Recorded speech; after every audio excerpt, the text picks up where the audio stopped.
ওয়ামা খালাকাতুল জিন্না ওয়াল ইনসা ইল্লা লিয়াবুদুন। আল্লাহু আকবার বলেন। আল্লাহ তাআলা বলেন, আমি পৃথিবীর জমিনের মধ্যে মানুষ এবং জিন জাতিকে বানাইলাম শুধুমাত্র এক কারণে, আর ওই একটা কারণ হলো এটা, মানুষ এবং জিনেরা শুধুমাত্র আমি আল্লাহর ইবাদত করবার কারণে। সুবহানাল্লাহ বলেন। মানুষ আর জিন জাতিকে আমার আল্লাহ বানালেন শুধুমাত্র আল্লাহর ইবাদতের জন্য, ভিন্ন কোনো কারণে আমার আল্লাহ বানাই নাই। আর এই ইবাদতের জন্য আল্লাহ তাআলা মানুষ বানাইছে, এই কারণেই সর্বপ্রথম আমাদের আদি পিতা হযরতে আদম আলাইহিস সালাম যখন দুনিয়ার জমিনের মধ্যে আসলেন, এসে আমার আল্লাহকে জিজ্ঞেস করলেন, আল্লাহ আমি কি আমার নিজের থাকার ঘর আগে বানাবো না তোমার বন্দিগির ঘর বানাবো? সুবহানাল্লাহ। আদম আলাইহিস সালামকে আমার আল্লাহ তাআলা দুনিয়ার মধ্যে যখন প্রেরণ করলেন, জান্নাত থেকে দুনিয়া যখন পাঠিয়ে দিলেন, দুনিয়ার জমিনের মধ্যে সে আল্লাহকে বলে, আল্লাহ আমি কি নিজে থাকার ঘরটা আগে নির্মিত করব না? আল্লাহ যে ঘরে দাঁড়িয়ে আপনার ইবাদত করব ওই ঘরটা আগে নির্মিত করব, কোন ঘর বানাবো? আমার আল্লাহ তাআলা বললেন, আমি আল্লাহর গোলামি করার জন্য ওই ঘরটাই আগে নির্মিত করো। সুবহানাল্লাহ। আল্লাহ তাআলা ওই কথাটাই এই কোরআন শরীফের 3 নাম্বার সূরা সূরাতুল আলী ইমরান 96 নম্বর আয়াতে আমার আল্লাহ বলেন, ইন্না আউওয়ালা বাইতিন উদিআ লিন-নাসি লাল্লাযী বিবাক্কাতা মুবারাকাও ওয়া হুদাল লিল আলামিন। আল্লাহু আকবার বলেন। আল্লাহ তাআলা বলেন, পৃথিবীর জমিনের সর্বপ্রথম ঘর, ইন্না আউওয়ালা বাইতিন উদিআ লিন-নাস লাল্লাযী বিবাক্কাতা মুবারাকাও ওয়া হুদাল লিল আলামিন। আল্লাহ তাআলা বলেন, দুনিয়ার সর্বপ্রথম ঘর মক্কাতুল মুকাররমের মধ্যে অবস্থিত কালো গিলাফওয়ালা বাইতুল্লাহ, যাকে আমরা কাবা ঘর হিসেবে চিনি, ওই কালো গিলাফওয়ালা কাবা ঘর হলো দুনিয়ার সর্বপ্রথম ঘর। সুবহানাল্লাহ। মক্কায় গেছেন না আপনারা অনেকেই?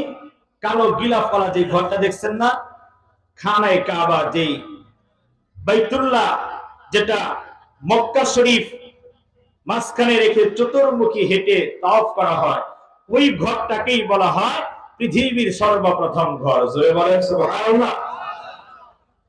ওই ঘরটাই হলো পৃথিবীর সর্বপ্রথম ঘর। হযরতে আদম আলাইহিস সালাম দুনিয়ার জমিনের মধ্যে আসার পর, এখন বর্তমান যেভাবে আছে এইভাবে ছিল না, একটা থাম্বা আকারে হযরতে আদম আলাইহিস সালাম সর্বপ্রথম এই ঘরের আল্লাহ তাআলার হুকুমে নির্মিত করলেন। বন্ধুরা আমার, হযরতে আদম আলাইহিস সালামের বানানো ওই থাম্বা আকারে ওই ঘরটা দুনিয়ার সর্বপ্রথম ঘর। ওই ঘরের ব্যাপারেই আমার আল্লাহ তাআলা বলেন, এটা হলো সকল মানুষের জন্য নির্ধারিত করা হলো। এই ঘরটা শুধু এমনি ঘর নয়, এটা দুনিয়ার সব মানুষের জন্য বরকতময় এবং এটা হিদায়াত। সুবহানাল্লাহ। প্রিয় বাবারা, ভাইয়ারা আমার, এই ঘর সম্পর্কে যদি কারো জানা হয়ে যায়, তাহলে তার মসজিদের ব্যাপারে জানা হবে। মসজিদের ব্যাপারে তাহলে তার সম্মান শ্রদ্ধা বেড়ে যাবে। মসজিদের বারাকাত সম্পর্কে বুঝ তার দিলের মধ্যে পয়দা হবে, যদি কাবা ঘরের বুঝ তার দিলে পয়দা হয়। বন্ধুরা আমার, এই কাবা ঘর কিন্তু সামান্য ঘর না, এটা এমন ঘর, এটা গোটা দুনিয়ার মানুষ সবার জন্য এটা হলো কাবা। সুবহানাল্লাহ। এটা কিবলা, এটা মুখী করে দাঁড়িয়ে নামাজ আদায় করতে হয়। কাবা ঘরের কাছেও যদি কেউ যায়, ওই ঘর মুখী দাঁড়াতে হয়। দূরেও যদি কেউ থাকে, ওই কাবা ঘরের মুখী হয়ে তাদেরকে দাঁড়াইতে হয়, নইলে নামাজ হবে না। নামাজ হওয়ার জন্য যতগুলো শর্ত, তার মধ্যে এটা একটা অন্যতম শর্ত, কিবলামুখী হওয়া। নামাজের যে ফরজ বিধান আছে, এটা একটা ফরজ, কিবলামুখী সিনা ঘুরাইয়া দাঁড়ানো। সুবহানাল্লাহ বলেন। বাবারা ভাইয়ারা আমার, খুব খেয়াল করে শুনেন, যেটা পৃথিবীর পহেলা ঘর, ওই ঘরটা এত দাম, ওই ঘরের বরাবর সোজা 7 আসমানের উপরে আমার আল্লাহ তাআলা ফেরেশতাদের একটা কাবা বানাইছেন। ফেরেশতাদের কাবা, ওই ফেরেশতাদের কাবা যে মসজিদ, ওইটার নাম হলো আল বাইতুল মামুর। সুবহানাল্লাহ। 7 আসমানের উপরে আমার আল্লাহ তাআলার আরশের নিচেই একটা ঘর আমার আল্লাহ বানাইছেন। তো যেটা বলতেছিলাম প্রিয় ভাইরা, যে 7 আসমানের উপরে আমার আল্লাহ তাআলা একটা মসজিদ বানাইছে, ওই মসজিদের নাম হলো বাইতুল মামুর, ফেরেশতাদের কাবা। ও ঘরে ফেরেশতারা নামাজ আদায় করে। ওই আরশের নিচে আল্লাহ বাইতুল মামুর বানিয়েছেন, আর এই বাইতুল মামুরের সোজা বরাবর জমিনে আমার আল্লাহ তাআলা বাইতুল্লাহ বানাইছে, এটাই হলো পবিত্র কাবা। সুবহানাল্লাহ। এই কাবা ঘর, বন্ধুরা আমার, এই কাবা ঘরের দিকে শুধুমাত্র নামাজের জন্যই হতে হয় তা নয়। জীবিত মানুষরা যেমন এই ঘরের মুখী হয়ে নামাজ আদায় করে, মানুষ যখন মারা যায়, মৃত মানুষকেও কবরে শোয়ায়া দেওয়ার সময় আমরা কিন্তু কাবা ঘর মুখী করে শোয়ায়া দিই। কথা বলেন ঠিক কিনা? মৃত মানুষকেও কবরে রাখার সময় তাকে কিবলামুখী করেই রাখা হয়। কিবলামুখী হয়ে যত জমিনের ভিতরে মানুষ দাফন করা হয়েছে, দুনিয়ার সব মানুষগুলো কিবলামুখী হয়ে আছে। সব মানুষগুলো কাবা ঘরের দিক, এবং দুনিয়ার মানুষরা নামাজে দাঁড়ালে এই কাবা ঘরের দিক হয়ে মানুষ দাঁড়ায়া যায়। বন্ধুরা আমার, এই ঘরটা হলো অনেক দামি ঘর, এটাই হলো পৃথিবীর সর্বপ্রথম ঘর। এই ঘরটা সর্বপ্রথম বাবা হযরতে আদম আলাইহিস সালাম নির্মিত করেছেন। সুবহানাল্লাহ। এই ঘরটা হলো মুসলমানদের কাবা। এই ঘর বাবা আদম আলাইহিস সালাম বানালেন। এই জন্য এই ঘর যারা নির্মাণ করবে, এই ঘর যারা বানাবে, এই ঘর বানানো ওয়ালাদের সাথে আমার আল্লাহর সাথে একটা সম্পর্ক হয়ে যায়, ওই মানুষগুলো দামি হয়ে যায়। এই ঘর যেমন আরশ বরাবর, আরশের নিচেই আল্লাহ তাআলা বাইতুল্লাহ বানিয়েছেন। অতএব যারা মসজিদের সাথে সম্পর্ক রাখবে, এই মানুষগুলোকে আমার আল্লাহ তাআলা কিয়ামতের জমিনে 7 আসমানের উপরে আল্লাহর যে আরশ আছে, এই আরশের ছায়ার নিচে হাসরের ময়দানে স্থান করে দিবে। সুবহানাল্লাহ। এটা অনেক দামি ঘর বাবারা ভাইয়েরা আমার। এই ঘর বাবা আদম আলাইহিস সালাম বানানোর পরে এক পর্যায়ে হযরতে শীশ আলাইহিস সালাম নামের আল্লাহর পয়গম্বর এই ঘরে আবার সংস্কার করলেন, পুনরায় এই ঘরকে আবার নির্মিত করলেন, ঘরের সৌন্দর্য বৃদ্ধি করলেন। এরপরে নূহ আলাইহিস সালামের প্লাবনে আবার এই কাবা ঘর বাইতুল্লাহ হারায়া গেল, নিশ্চিহ্ন হয়ে গেল। নূহ নবীর প্লাবনের পানির বন্যায় গোটা দুনিয়ার জমিন যখন পানির নিচে চলে গেল, ওই সময় পবিত্র কাবা ঘরটাও বালু ইট, বালু পাথরের স্তবের নিচে পড়ে গিয়ে এই কাবা ঘর নিশ্চিহ্ন হয়ে যায়। কাবা ঘর নাই, বাইতুল্লাহ নাই, পৃথিবীতে এমন হয়ে গেল। নূহ নবীর প্লাবনের পর থেকে পৃথিবীর এমন একটা অবস্থা হয়ে গেল, গোটা দুনিয়ার মানুষগুলো আস্তে আস্তে নাফরমানিতে, কুফরি মতবাদে, কুফরির রাজ কায়েম হয়ে গেল দুনিয়ায়। মানুষগুলো বিভিন্ন গায়রুল্লাহর ইবাদত উপাসনা করতে শুরু করলো। কেউ গাছের উপাসনা করে, কেউ সূর্যের করে, কেউ তারকার করে, কেউ চন্দ্রের করে, কেউ গাছের মাছের, কেউ পানির, কেউ পাহাড়ের, কেউ আগুনের পূজা শুরু করে দিল। গোটা পৃথিবীতে অন্ধকার নেমে গেল। আল্লাহর ইবাদত থেকে মানুষগুলো এরকম হয়ে গেল, আল্লাহর ইবাদত বাদ দিয়া মানুষগুলো কুফরি রাজ পৃথিবীর জমিনের মধ্যে কায়েম হয়ে গেল।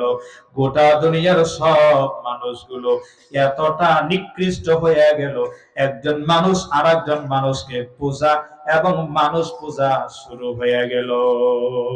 নাউজুবিল্লাহ বলেন। এই যে মানুষ পূজা শুরু হয়ে গেল, মানুষ মানুষকে সিজদা দিতে শুরু হয়ে গেল।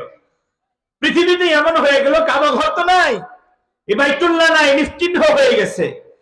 এ কারণে গোটা পৃথিবীর মানুষ মূর্তি পূজক হয়ে গেল। মানুষ বিভিন্ন মূর্তি পূজা করে, বিভিন্ন গায়রুল্লাহ ইবাদত করে। বিভিন্ন মূর্তি পূজা করতে করতে মানুষ একটা পর্যায়ে এমন হয়ে গেল, ইরাকের ভিতরে একজন নাফরমান খোদাদ্রোহী এক নাফরমানের জন্ম হয়েছে। ইরাকের বাগদাদ শহর থেকে 55 কিলোমিটার দূরে বাবেল নামের শহরের ভিতরে জন্ম নিয়েছে খোদাদ্রোহী নমরুদ। নাম শুনছেন আপনারা? কথা বলেন। খোদাদ্রোহী নমরুদ। এই নমরুদ নিজেকে মানে এমন একটা পৃথিবীর অবস্থা যে সবাই তো মূর্তি পূজা করে, তো ওই চান্সে নমরুদ একটা আইন ইরাকের ভিতরে ঘোষণা করে দিয়েছে। নমরুদ বলে আমি নিজেই তো খোদা, আনা রব্বুকুমুল আলা। নমরুদ বলে ঘোষণা করে দিল আমি হলাম বড় খোদা, তোমরা সবাই আমি নমরুদের ইবাদত করবা। নাউজুবিল্লাহ বলেন। নমরুদ নিজেকে খোদা বলে দাবি করলো, নিজের খোদা বলে দাবি করিয়া এমন একটা আইন ইরাকের ভিতরে করে দিল, ইরাকের মানুষেরা ঘুম থেকে উঠা সকালবেলা সবাই নমরুদের কাছে গিয়া পায়ে একটা সিজদা দিয়ে আসে। নাউজুবিল্লাহ বলে। নমরুদের পায়ের ভিতরে সিজদা দিয়া ইরাকের মানুষেরা দিনের বেলা কাজ শুরু করে। ওরকম নমরুদের পায়ে সিজদা যে নাফরমানেরা দিছে, ওরকম নাফরমানি বান্দা এখনো জমিনে আছে না নাই? কথা বলেন, আছে না নাই? ওই মানুষগুলো কারা? এখন যারা মানুষ একজন আরেকজনকে সিজদা লাগায় তারাই। ব্যাস, অত লম্বা কথা বলার সময় নাই। মনে করবেন নমরুদের পায়ে নমরুদ যখন বলেছিল আনা রব্বুকুমুল আলা, আমি খোদা, তখন যেমন ইরাকের মানুষেরা যারা নমরুদকে খোদা মাই না তার পায়ে সিজদা লাগাইতো, ঘুমানোর যাওয়ার আগে সিজদা দিয়ে যাইতো, ঘুম থেকে ওইটা সর্বপ্রথম তার পায়ে সিজদা লাগাইতো। এখনো যারা পীর বলেন বা মাশায়েখ বলেন বা আল্লাহর ওলি বলেন, যার পায়ে সিজদা দেয় এই হলো নমরুদ ক্যাটাগরি, আর যে সিজদা দেয় তারা হলো নমরুদের অনুসারী যারা, তাদের ক্যাটাগরি। নাউজুবিল্লাহ বলেন। খুব খেয়াল করেন প্রিয় বাবারা ভাইরা আমার, ওই নমরুদ এমন একটা আইন করে দিল, গোটা পৃথিবীর মানুষগুলোর ভিতরে এরকম কুফরির রাত কায়েম হয়ে গেল। এরকম সকালবেলা ইরাকের মানুষগুলো ঘুম থেকে উঠে নমরুদের পায়ে সিজদা লাগাইবার জন্য যায়। আমার আল্লাহ তাআলা একটা সময়ে এই ইরাকের ভিতরেই বাগদাদ শহরের মধ্যে আমার আল্লাহ তাআলা এই নমরুদের খাস একজন লোক, নমরুদের একজন মন্ত্রী, যার নাম হলো আজর।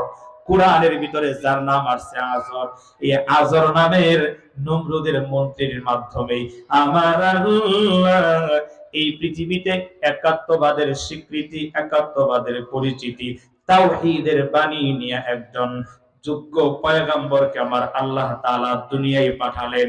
ওই পয়গম্বরের নাম হযরতে ইব্রাহিম। সুবহানাল্লাহ বলেন। এই আজরের ঘরে খুব খেয়াল করেন, আমি আমার কথার আল বের করতেছি, এখন থেকে খেয়াল করে না শুনলে পরে বুঝবেন না। তো ইব্রাহিম আলাইহিস সালাম নমরুদের মন্ত্রী আজরের ঘরে জন্ম নিছে। কার ঘরে? জোরে বলেন তো। আজরের মতো নাফরমানের ঘরে আমার আল্লাহ তাআলা ইব্রাহিম আলাইহিস সালামের মতো পয়গম্বর পাঠাইছে, যার নাম ইব্রাহিম।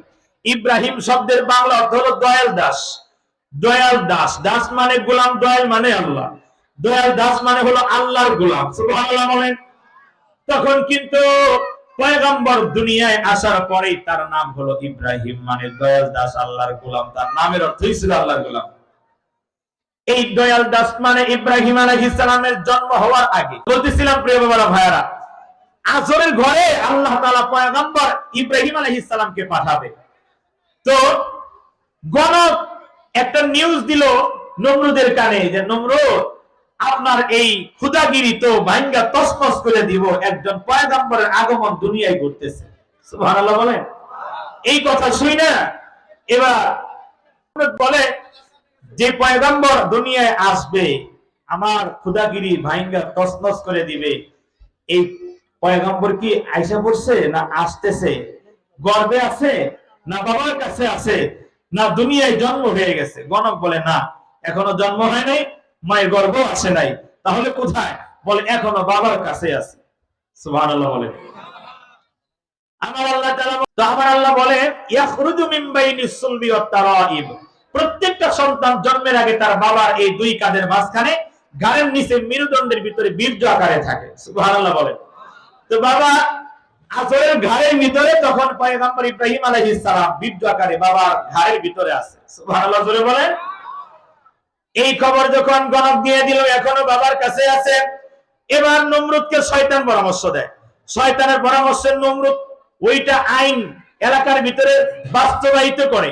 নমরুদ আইন করে দিল, যেহেতু এখনো পয়গম্বর ইব্রাহিম আলাইহিস সালাম যে পয়গম্বর দুনিয়া আসবে এখনো বাবার কাছে আছে, তাহলে এখনো আটকানোর একটা মাধ্যম আছে। বলে কি মাধ্যম? যত মহিলা আর পুরুষ আমাদের ইরাকের ভিতরে আছে সবাইকে ডিভাইডেড করে দাও। বিশাল বড় করে একটা প্রাচীর উঠাইয়া দেওয়া হলো। প্রাচীর উঠাইয়া দেওয়ার পরে এক পাশে মহিলা আর এক পাশে পুরুষ মানুষ, মানে স্বামী আর স্ত্রী যেন একসাথে বসবাস না করে, কোন মহিলার সাথে যেন কোন পুরুষ মানুষের মিলিত হতে না পারে, এই জন্য একটা প্রাচীর বানায়া দিল। দুই পাশে, এক পাশে মহিলা আর এক পাশে পুরুষ মানুষ থাকতে শুরু করলো। আর এই প্রাচীরের এপাশ থেকে ওপাশে যেন মহিলা বা পুরুষ একজন আর এক দিকে চলে না যায়, এটারে পাহারা দেওয়ার জন্য বড় বড় মন্ত্রী যারা আছে তাদের দায়িত্ব দেওয়া হলো। মন্ত্রীদের মধ্য থেকে আজর নামের যেই মন্ত্রী তাকে এই নেতৃত্ব দেওয়ার দায়িত্ব দেওয়া হয়েছে। সুবহানাল্লাহ বলে। আজরকে এই দায়িত্ব দিছে যে তুমি ভালোভাবে নিয়ন্ত্রণ করবা, এই দায়িত্ব ভালোভাবে তুমি পালন করবা, যাতে কোনোভাবে পুরুষ লোক আর মহিলাদের সাথে এরকম করে একসাথে এক জায়গায় তারা মিলিত হতে না পারে। সবাই পাহারা দিতেছে। পাহারা দিতে দিতে একদিন দেখা গেল অধিকাংশ পাহারাদাররা একটু জিমুনি আসছে, ঘুম ঘুম ভাব। অনেক সময় রাত জাগলে ঘুম আসে না, কথা বলেন তো, ঘুম ঘুম ভাব। আজর চিন্তা করলো সবাই যখন ঘুমায় তাহলে আমি একটু আমার বিবির সাথে আজকে একটু দেখা করে আসি। সুবহানাল্লাহ বলেন না। মানে আমার আল্লাহ আজরের হৃদয়ের ভিতরে বিবির একটা প্রেম জাগায় দিছে। অনেকদিন ধরে বিবির সাথে দেখা নাই, তো সাক্ষাৎ নাই, এই জন্য আজর চিন্তা করলো আমি এই ফাঁকে দেখি আমার বিবির সাথে একটু দেখা করে আসি। কল্পনার ভাই কি করতেছে, যাই একটু দেখে আসি, একটু কথা বলে আসি। এই নিয়তে, খারাপ নিয়ত করে নাই, যাই একটু দেখে আসি। বোর্ডারে দেখে না অনেকদিন ধরে, বুঝেন নাই? পুরুষ মানুষ যদি বোর্ড থেকে দূরে থাকে দেখবেন কিছুদিন গেলে একটু আকর্ষণ আলাদা, কাছে থাকলে যেরকম ঝগড়াঝাটি, দূরে গেলে ওইটা থাকে না। তখন বারবার কল্পনা মানে ফোন দেয়, হ্যাঁ তুমি আমার জান, তুমি আমার কলিজা ছিলা। তখন তো বুঝি নাই, আমি এখন তাড়াতাড়ি বাড়ি আসতেছি, ব্যবসা বাণিজ্য সব তাড়াতাড়ি চলে আসে। এটা একটা আলাদা আকর্ষণ। আজরের ভিতরে এটা মানে উতলে উঠছে আর কি, প্রেম দেখে সবাই ঘুমাইছে। আমার আল্লাহ তো ঘুম পাড়াইয়া দিচ্ছে। তো আজর এবার সবাই চেক করে আস্তে আস্তে করে এবার পাচির টপকায়া উপাসে চলে গেছে, গিয়া মহিলাদের ভিতর থেকে ঘুরিজা তার বিবিরে বাই করে এক জায়গায় নিয়ে গেছে। সুবহানাল্লাহ বলে। বিবিরে নিয়ে যখন এক জায়গায় গোপনে চলে গেছে, এবার বিবিরে পায়া স্বামীও খুশি, স্বামীরে পায়া বিবিও খুশি, দুজনের ভিতরে আনন্দ আর উল্লাস, কথাবার্তা চলতেছে। বলে কল্পনার বাপ, তুমি কেন এত দেরি করেছো? অনেকদিন হয়ে গেল তোমার দেখি না। আমারও ভালো লাগতেছিল না, আমারও ভালো লাগতেছিল না। কথা বলতে বলতে দূর থেকে যেমন আকর্ষণ, এখন কাছে গেছে, বলেন তো আকর্ষণ বাড়ছে না কমছে? আরো বাড়ছে না? বাড়তে বাড়তে এমন বাড়ছে, দুইজনে বিশেষ এক মুহূর্তে চলে গেছে। এক বিশেষ মুহূর্তের ভিতরে আমার আল্লাহ পয়গম্বর হযরত ইব্রাহিম আলাইহিস সালামকে বাবার এই মেরুদণ্ডের এই বীর্য আকার থেকে বের কইরা মায়ের পেটে রেহেমের ভিতরে ঢুকায়া দিয়েছে। বলেন সুবহানাল্লাহ। ইব্রাহিম আলাইহিস সালাম এবার মার গর্ভে চলে গেছে। আর উনি এবার বিবির সাথে আলাপ ভালোবাসা প্রেম প্রীতি ছাইয়া এবার চলে আসছে আমার জায়গা মতো। আইসে সবাই ডাকতেছে, তোমরা দিকে সবাই ঘুমাই আছো। বলে ঘুমাই গেছিলাম নাকি? বলে হ্যাঁ, পাহাড়া দাও, উঠো।